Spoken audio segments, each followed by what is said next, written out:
Hello traders, कैसे हैं आप सब। उम्मीद करता हूं कि आपने कल अच्छा खासा प्रॉफिट नहीं किया होगा।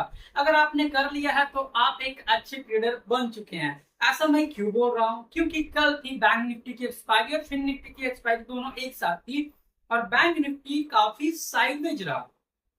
आप कौन से ये निकल कर आता है दोस्तों कि साइडवेज मार्केट आखिर होता क्यों है और ऐसा बनता क्यों है साइडवेज मार्केट, जिसमें ना किसी को प्रॉफिट होता है, चाहे वह सेलर हो चाहे वह बायर्स हो। सेलर को तो खैर प्रॉफिट हो ही जाता है गामा डिके के कारण, लेकिन जो बायर्स होते हैं उनको कोई भी साइड, अगर पुट भी खरीद लो तो भी नुकसान है, कॉल भी खरीद लो तो भी नुकसान है। तो क्या साइडवेज मार्केट में ट्रेडिंग करना चाहिए? तो आज के इस वीडियो में मैं आपको बताने वाला हूं कि आखिर साइडवेज मार्केट होता क्या है, क्यों बनता है और क्या साइडवेज मार्केट के बाद एक अच्छा खासा स्पाइक आपको मिल सकता है।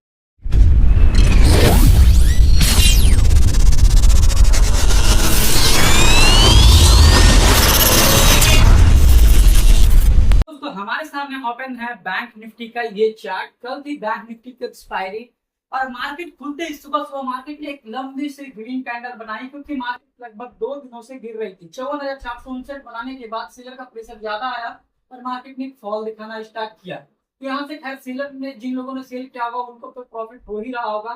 फिर मार्केट जाकर 52,841 पे अटक गया। यहाँ से एक ग्रीन कैंडल बनाया। सभी बायर्स ने ये सोचा, सभी रिटेलर्स ने ये सोचा कि यार यहाँ से मार्केट बुलिश हो सकती है, हमारे लिए प्रॉफिट बुकिंग का मौका हो सकता है। लेकिन फिर हुए हो गए यहाँ पे क्रैश, क्योंकि यहाँ पे ये हुआ एक ग्रीन कैंडल बनने के साथ सेकंड जो कैंडल बनी ये बनी हैंगिंग मैन, यानी कि लंबी सी वीक होगी और छोटी सी एकदम बॉडी रहेगी। इसे हम लोग कहते हैं हैंगिंग मैन पैटर्न। अब हैंगिंग मैन के कारण अगला कैंडल बना बड़ी सी रेड कैंडल, जिसका मतलब हम लोग समझ गए कि भैया आज भी मार्केट धड़ाम होने वाली है। हैंगिंग मैन का पैटर्न ये होता है कि सब बायर्स पकड़ के लटके होते हैं, भैया इससे ऊंचा उठेगा तो हम लोग भी उठा लेंगे, बेटा गिरा तो तू भी गिर गया। अगली कैंडल में हमें ये बता दिया कि आज भी मार्केट धंसने वाला है। फिर जाके मार्केट धीरे धीरे धीरे धीरे आके 52,841 को सपोर्ट ले लिया। फिर थोड़ी सी उठी लेकिन वहां तक नहीं पहुंच पाई जहां तक पहुंचना था। तब हुआ ये कि दोस्तों यहाँ पे मार्केट इसी बड़ी सी ग्रीन कैंडल के अंदर ही घूमती रहेगी।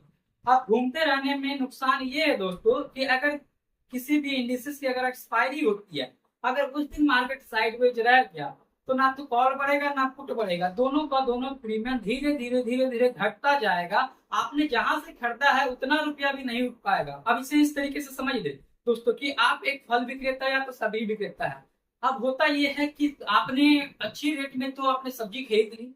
अब लगातार 3 दिन तक बारिश होती रही, भले बारिश छूटे ना छूटे आपका सब्जी का रेट तो घटता जाएगा, चाहे ना उसको 2-4 सड़ता जाए, बढ़ेगा नहीं, क्योंकि आपका सब्जी धीरे धीरे खराब हो रहा है। तो यहाँ होता यही है कि ये होता है कॉन्ट्रेक्चुअल चीज।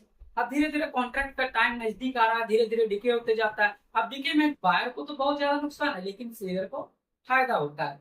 तो यहाँ पे साइडवेज मार्केट यही होती है। अब इसमें होता क्या है, आप देख सकते हैं कि कुछ दिनों से मार्केट ट्रेंडिंग थी सेलर के लिए, फुट बायर्स के लिए भी। और उस दिन बैंक एक्सपायरी मंडे को काफी ज्यादा ही मार्केट डाउन था, जिसमें सारे लोगों ने अपने प्रॉफिट बुक करके निकल दिए। अब ऐसा थोड़ी है कि एक दिन लोग प्रॉफिट ले लिए तो फिर से हदियाई घुस गए कि दूसरा दिन हमको चाहिए ही चाहिए। अब शांत होकर वो बैठ के एंजॉय कर रहे हैं, भैया 1,000% मिला है, 500% पकड़ा होगा तो काफी है, 1 लाख का सीधे 5 लाख।